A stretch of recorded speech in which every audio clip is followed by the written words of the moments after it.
इसके बाद हम लोग प्रश्नावली 2.2 में ही प्रश्न क्रमांक 1 का अब चौथा क्वेश्चन करेंगे। इसमें भी हमें शून्य ज्ञात करना है और शून्यकों तथा गुणांकों के बीच संबंध की सत्यता की जांच करनी है। इसके पहले हम लोग 3 क्वेश्चन कर चुके हैं, तो अब हम लोग चौथा क्वेश्चन करेंगे। तो इसमें जो है हमें सबसे पहले लिख लेना है दिया गया बहुपद। तो हम लिख लेंगे दिया गया बहुपद और ये हमें दिया गया है 4u वर्ग धन 8u। अब यहाँ पर आप देखोगे कि आपके पास केवल 2 ही पद हैं। तो जब 2 पद आपके पास हों या 4 पद आपके पास हों तो आप डायरेक्ट में कॉमन निकाल सकते हैं, लेकिन यदि 3 पद आपके पास हैं तो आपको तोड़ने वाली विधि करनी पड़ेगी। तो अभी आपके पास 2 पद हैं तो आप आसानी से कॉमन निकाल सकते हैं, और क्या कॉमन निकालना है ये आपके ऊपर डिपेंड करता है। जैसे आपको दोनों में ध्यान से देखना है कि क्या कॉमन हो सकता है। यहाँ पर 4 है तो यहाँ पर 4 की दुनिया में 8 आता है, तो आप 4 को कॉमन निकाल सकते हैं। यहाँ पर देखते हैं u भी इसके पास है, u भी इसके पास है, तो आप u को भी कॉमन निकाल सकते हो। तो 4 और u दोनों कॉमन निकालने के बाद इन दोनों के पास क्या बचता है वो आप ब्रैकेट में लिखोगे। जैसे यहाँ पर 4 कॉमन निकालने से कुछ भी नहीं बचेगा। यहाँ पर u वर्ग है, आपने एक u फिर भी इसमें से कॉमन निकाला है तो केवल यहाँ पर एक u बच जाएगा। धन लगा है तो आपको धन लगा देना है। अब यहाँ पर 8 है तो 4 का भाग चला जाएगा, 4 दूनी 8, कितने बार गया? 2 बार चला गया। इसके बाद u जो है वो पूरा का पूरा कॉमन आ गया है, इसलिए यहाँ पर अब कुछ नहीं बचेगा। तो ये आपको 2 गुणनखंड मिल जाएंगे।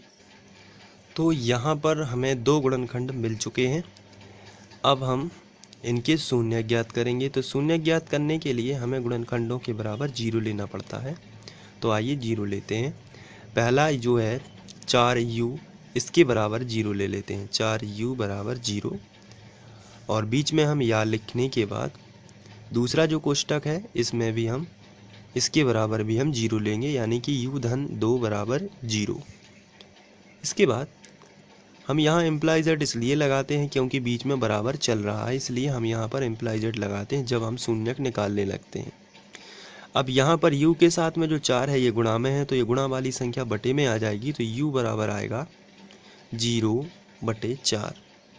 इसी तरीके से यहाँ पर भी ये जो u के साथ में जो 2 है ये प्लस में है, तो प्लस का बनेगा माइनस उस तरफ जाके, और 0 हट जाएगा तो -2 हो जाएगा। यहाँ पर 0 के बटे में कोई भी संख्या हो उसका आंसर 0 ही आता है, तो यहाँ पर आएगा 0 और यहाँ पर आएगा u बराबर -2। तो यहाँ पर हमें 2 शून्यक मिल चुके हैं, 0 और -2। तो हम लिखेंगे अतः शून्यक 0 और -2 होंगे, 0 और -2 होंगे। इसके बाद हम इसकी जांच करेंगे। तो जांच करने के लिए हम हेडिंग डालेंगे जांच,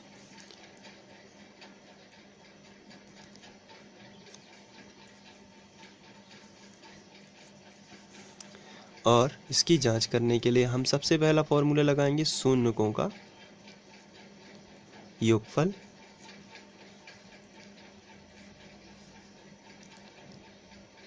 और इसका फॉर्मूला होता है ऋण x का गुणांक बटे x वर्ग का गुणांक। लेकिन हमारा जो बहुपद है वो u में है, इसलिए हम लिखेंगे ऋण u का गुणांक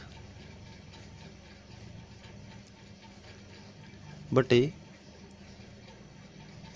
u वर्ग का गुणांक। इस तरीके से आप u में बदल दोगे इसको। अब शून्यकों का योगफल जो है वो शून्यक है 0 -2, तो हम यहाँ पर लिखेंगे 0 -2, ये योगफल ही हो गया, प्लस माइनस का माइनस बन गया, बराबर इसको हम ज्यों का त्यों लिखेंगे ऋण u का गुणांक बटे u वर्ग का गुणांक।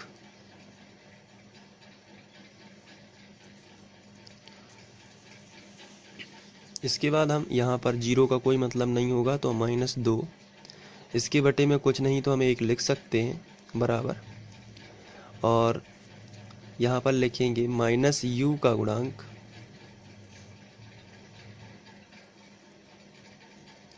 बटे यू वर्ग का गुणांक।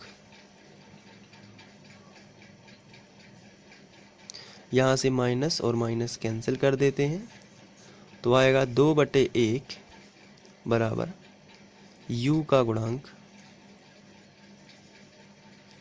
बटे यू वर्ग का गुणांक।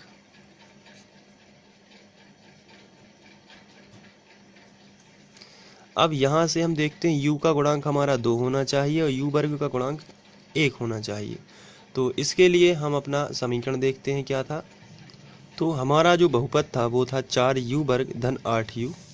अगर हम इसमें 4 से भाग देते हैं तो यहाँ भी हम 4 से भाग दे देते हैं, यहाँ भी 4 से भाग दे देते हैं। इसे बोलते हैं पूरे समीकरण में 4 से भाग देना। तो यहाँ पर 4 और 4 कैंसिल हो जाएगा, यहाँ पर 4 एकम 4 और 4 दूनी 8 बनेगा। तो हमारा जो नया बहुपद बनेगा तो बनेगा u वर्ग धन 2u। इस तरीके से हम इसको लिख सकते हैं। और अगर आप यहाँ पर ध्यान से देखें तो u वर्ग धन 2u इसी का ही रूप है। और इसके लिए हम जब तुलना कर रहे हैं तो u का गुणांक कितना मिल रहा है हमें 2। और हमारे नए समीकरण में यदि आप ध्यान से देखें तो u का गुणांक जो है वो वास्तव में 2 ही है। और u वर्ग का गुणांक कितना मिल रहा है 1।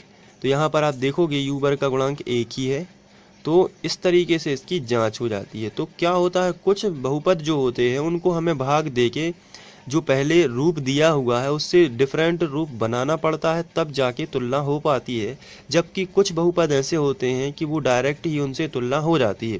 यदि आपको लगे कि तुलना नहीं हो रही है, ऐसी स्थिति में आप उसमें भाग दे के गुणा करके उसको बदल के फिर तुलना कर सकते हैं। ज़्यादातर आपको भाग देकर ही आप तुलना आसानी से कर सकते हैं।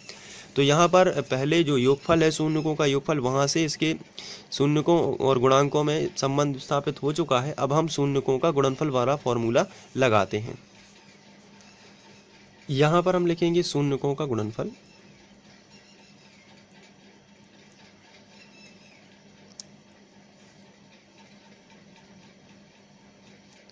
और इसका जो फॉर्मूला होता है वो होता है अचर राशि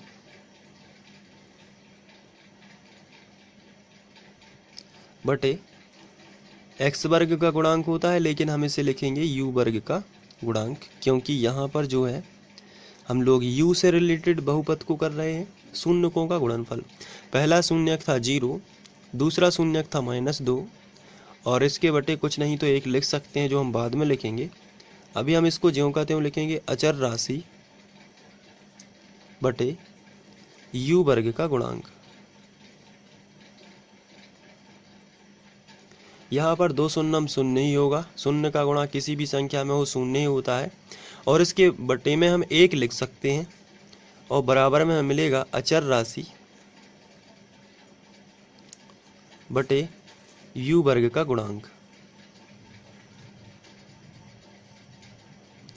तो यहाँ पर हम कंपैरिजन कर सकते हैं। अचर राशि हमारे समीकरण में u वर्ग धन 2u, जो हमारा नया समीकरण हमने बनाया हुआ था, इसमें अचर राशि तो है ही नहीं, इसलिए अचर राशि 0 बता रहा है, तो ये सही है।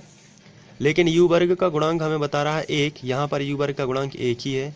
इस तरीके से इसके संबंध और सत्यता की जांच दोनों हो जाती है। तो आप इस क्वेश्चन को बड़े ही आसानी से समझ सकते हैं और आप इसको कर सकते हैं।